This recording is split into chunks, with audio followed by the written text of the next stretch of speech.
Hi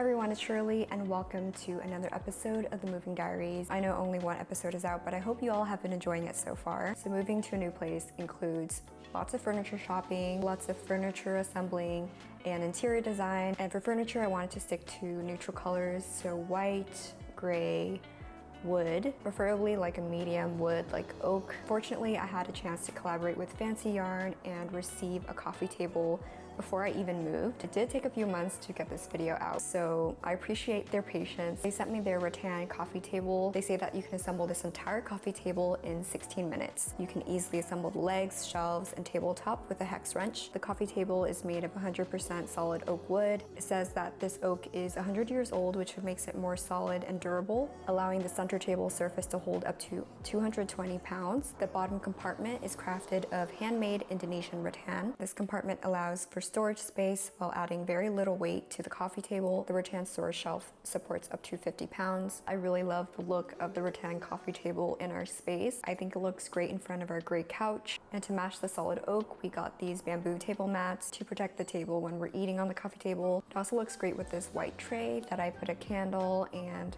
some coasters in. As someone who doesn't have that much experience with furniture assembling, I really appreciate easy assembly. It didn't come with an instruction manual, but there is a video online that you can follow. It comes with the tabletop, the shelf, and all the tools that you need. It comes with the hex wrench, the legs that already come with felted pads on the bottom. It comes with the screws, so you can put the coffee table together right away. The only thing you have to look out for is making sure that the screws go in the right place. I did build this coffee table by myself, but the first time I built it, I didn't realize until I got to the shelf part and the screws weren't screwing in all the way. And I was like, why is this screw too short for this leg? Turns out there's two different sizes. The shorter screws are for the top of the legs near the tabletop, and the longer screws are for the bottom compartment. Other than that, super simple. You don't need any extra tools. You can loosely screw everything by hand and then tighten it with the hex wrench that comes with the kit. They sprayed eco-friendly paint 4 times to enhance the protection of the coffee table and to ensure the original color and feel of solid wood. This also helps with cleaning. You can easily wipe away any stains. The center table has been polished and sanded 4 times, and the surface has been trimmed repeatedly, so the corners are sufficiently rounded, and the 4 corners are padded at the bottom, which is really appreciated, so you don't have to go out and buy furniture feet, and you don't have to worry about your floors being scratched. The dimensions of this coffee table are 47.2 inches by 22 inches by 17.3 inches. One of the most noticeable features of solid wood are the slight color differences, the live knots, tiger spots, and black lines that are part of its natural beauty. This table is 43.9 pounds. I'm short and I don't have that much arm strength, but I can lift it myself, so it shouldn't be too much of a problem if you are assembling it on your own. Even though it says that it's really easy to clean, I would avoid spilling any water or food sauce on the table because you just want to avoid having the wood absorb any liquid or food. There is a coating on the table, but it will wear down over time with use. As for the bottom compartment, I wouldn't put anything too heavy on it. The only support it really has is in the center, so I wouldn't put anything heavy on the sides. And try not to put anything too sharp or something with a lot of texture because it can tear the rattan. It's kind of like straw. I'm sure there's some durability to it, but I just treat it as a very delicate material. As for price, it does fluctuate. It's not the most affordable coffee table out there, but if you are looking for a quality, solid wood, sturdy table, this could be an option for you. If you are looking for a coffee table or other furniture pieces in your space, check out Fancyarn. I will leave their information down below. They have a variety of different pieces, from coffee tables, storage cabinets, benches, you name it. Thank you all so much for watching, and let's continue on with the vlog. So a little update of what's been going on.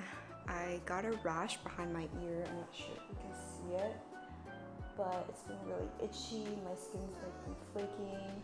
I've been getting like bumps. I already applied anti-itch cream today, so it's a little better. It started like traveling down a little bit, and we're trying to deduce if it's the pillowcase, the mattress, any like hair or body products I've been using recently. So I've been dealing with that. Last night I could not sleep. I woke up super itchy, just had to like scratch my ears, but I'm trying not to because it's like flaking. It like physically hurts to touch my ear. I went to get antibacterial fabric spray. We're gonna wash everything again and then spray it on the sheets, the mattress, the pillows, and hopefully that helps. If not, I'm gonna have to figure out what it is that's irritating my skin or what I'm allergic to. I don't know if you guys can tell, but my ear is swollen. Like, it's usually not this big. It's usually not this thick.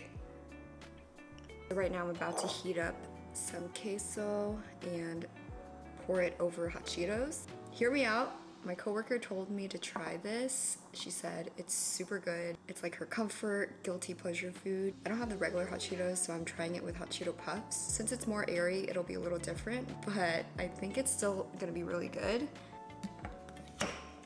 I've never heard of this combination before.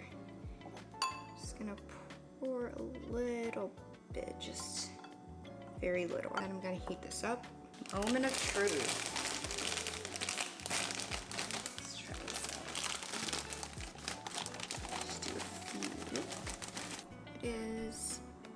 I'm gonna mix it. I definitely didn't put enough queso. I'm gonna take a picture. I'm gonna send this to her. Okay, taste test.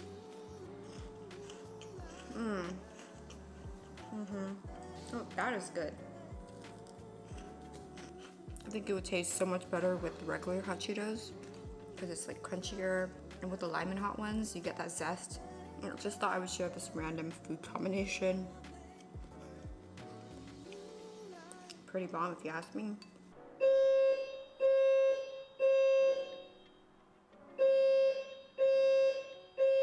Hey there.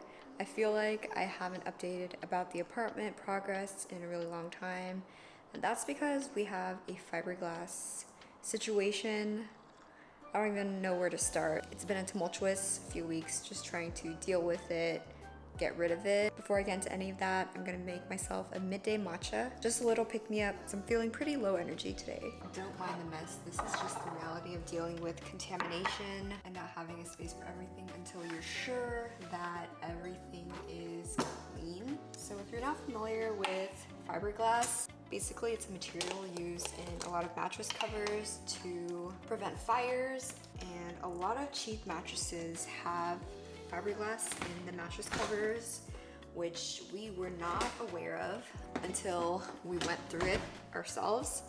Doesn't matter if it's new or used, but in our case, we bought a used mattress, and since it's used, we wanted to clean it. So we took off the mattress cover. There's a zipper. There's no like serious warning or anything, and we just put it in the washer, wash it like normal, right? We didn't know that you're technically not supposed to take off mattress covers because that releases all the fiberglass inside, and a lot of mattress companies should be more transparent about this because they don't highlight how difficult it is to get rid of fiberglass and how fiberglass can cause a lot of allergies. People experienced allergic reactions like hives, rashes, which I had. They also experienced difficulty breathing, and one of the mattress companies actually had a lawsuit regarding fiberglass. So of course we didn't know about this until afterwards, but if you see a mattress cover and you want to clean it, just don't take it off. It's not worth trying to get rid of fiberglass because fiberglass gets on everything. So imagine something even thinner than a strand of hair. Fiberglass is essentially tiny shards of glass. It gets all over your mattress, all over your bed frame, on the carpet. Everything surrounding the area will be contaminated. And just imagine how hard it is to get rid of tiny particles that cling onto everything. If you shine a light on your sheets, your pillow, or your blankets, you're gonna see like a lot of shiny particles, and that is fiberglass. And that is the cause of my allergic reaction. It's interesting because Alvin doesn't feel anything. He's totally fine. But if I wasn't sensitive to it, we would have never known. In the long term, it's really detrimental to your health. So it's a good thing that we caught it before it spread to the rest of the apartment. It was mostly confined to our bedroom. We put everything in plastic bags. We vacuumed multiple times a day. We're still doing that just to make sure everything is clean. So that's where we're at now. I think I've caught you up with everything so far. We opened the mattress covers on 2 mattresses because we didn't know about fiberglass, so it was already contaminated like twice. Finally got a new mattress that is fiberglass free.